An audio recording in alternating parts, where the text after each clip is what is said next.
जय सिया राम। अहोई अष्टमी व्रत। और यह व्रत कार्तिक मास की अष्टमी को किया जाता है। जिस वार को दीपावली होती है, अहोई आठे भी उसी वार को पड़ती हैं। स्त्रियां अपनी संतान के सुख और दीर्घ आयु के लिए यह व्रत करती है। इस दिन स्त्रियां व्रत रखती है। सायंकाल दीवार पर अष्टकोष्ठक की अहोई की पुतली रंग भरकर बनाई जाती है।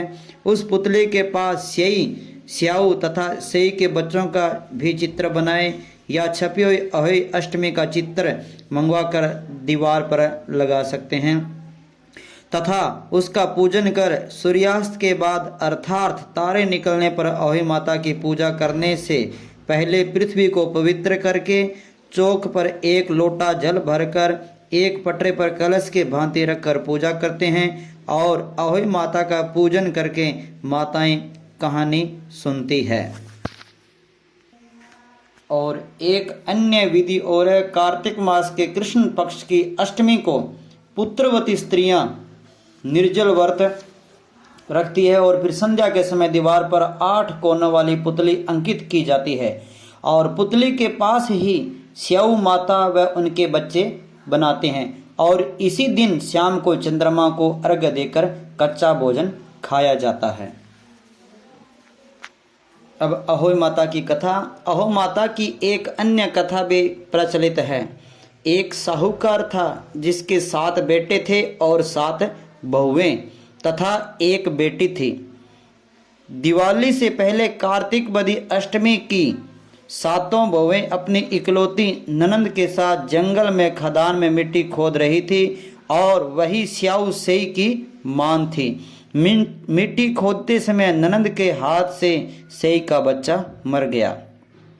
स्याऊ माता बोली कि मैं तेरी कोख बांधूंगी। तब ननंद अपनी 7 भाभियों से बोली कि तुम में से मेरे बदले कोई अपनी कोख बंधवा लो। तो सभी भाभियों ने अपनी कोख बंधवाने से इनकार कर दिया, परंतु छोटी भाभी सोचने लगी कि यदि मैं कोख नहीं बंधवाऊंगी तो सासू जी नाराज होगी और ऐसा विचार कर ननंद के बदले में छोटी भाभी ने अपनी कोख बंधवा ली। और इसके बाद जब उससे जो लड़का होता है 7 दिन बाद मर जाता है। जो भी छोटी बहू के लड़का होता है 7 दिन के बाद ही मर जाता है। एक दिन उसने पंडित को बुलवाकर पूछा कि मेरी संतान 7वें दिन क्यों मर जाती है। तब पंडित ने कहा कि तुम सुरही गाय की पूजा करो। सुरही गाय स्याऊ माता की भाईली है, वह तेरी कोख छोड़े तब तेरा बच्चा जिएगा। और इसके बाद में वह बहू प्रातःकाल उठकर चुपचाप सुरही गाय के नीचे सफाई आदि कर जाती। गौ माता बोली कि आजकल कौन मेरी सेवा कर रहा है, जो सुबह सुबह आता है, सो आज देखूंगी। और गौ माता खूब तड़के उठी। क्या देखती है कि एक साहूकार के बेटे की बहू उसके नीचे सफाई आदि कर रही है। गौ माता उससे बोली कि मैं तेरी सेवा से प्रसन्न हूँ, इच्छा अनुसार जो चाहे मांगो वह मांग लो। तब साहूकार की बहू बोली कि स्याऊ माता तुम्हारी भाईली है और उसने मेरी कोख बांध रखी है, सो मेरी कोख खुलवा दो। गौ माता ने कहा अच्छा। अब तो गौ माता समुद्र पार अपनी भाईली के पास उसको लेकर चली। रास्ते में कड़ी धूप थी, सो वे दोनों एक पेड़ के नीचे बैठ गई।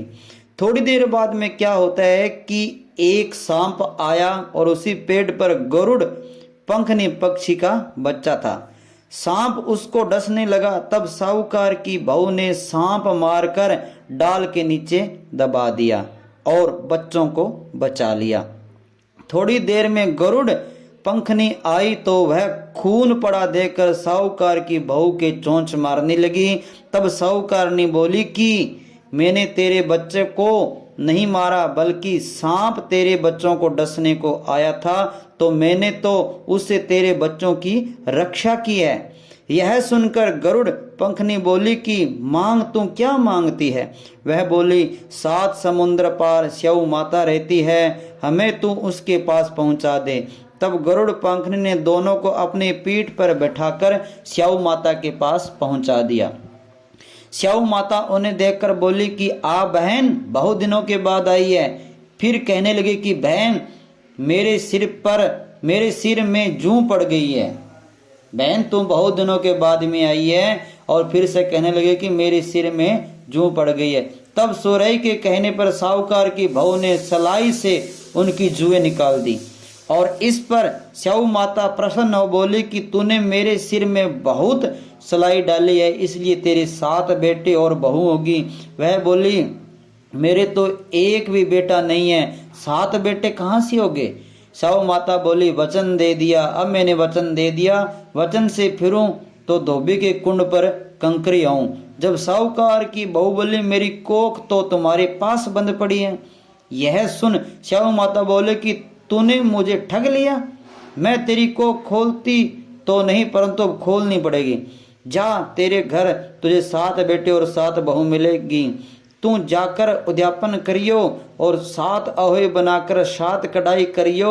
वह लौटकर घर आई तो वहां देखा कि 7 बेटे 7 बहुएं बैठे हैं। वह खुश हो गई और उसने 7 अहोई बनाई, 7 उद्यापन किए तथा 7 कढ़ाई की। और रात्रि के समय जेठानियां आपस में कहने लगी कि जल्दी जल्दी नहाकर पूजा कर लो, कहीं छोटी बच्चों को याद करके रोने लगे। थोड़ी देर में उन्होंने अपने बच्चों से कहा कि अपनी चाची के घर जाकर देखा कि आज वह अभी तक रोई क्यों नहीं है। बच्चों ने जाकर देखा कि चाची तो कुछ मान रही है, खूब उद्यापन हो रहा है। यह सुनते ही जेठानियां दौड़ी दौड़ी उसके घर आई और जाकर कहने लगी कि तूने कोख कैसे छुड़ाई। वह बोली, तुमने तो कोख बंधा ही नहीं, सो मैंने कोख बंधा ली थी। अब स्याऊ माता ने कृपा करके मेरी कोख खोल दी। स्याऊ माता ने जिस प्रकार साहूकार की बहू पर कृपा की, उसी प्रकार हम पर भी कृपा बरसाइए और कथा सुनने और सुनाने वालों पर स्याऊ माता की कृपा बनी रहे।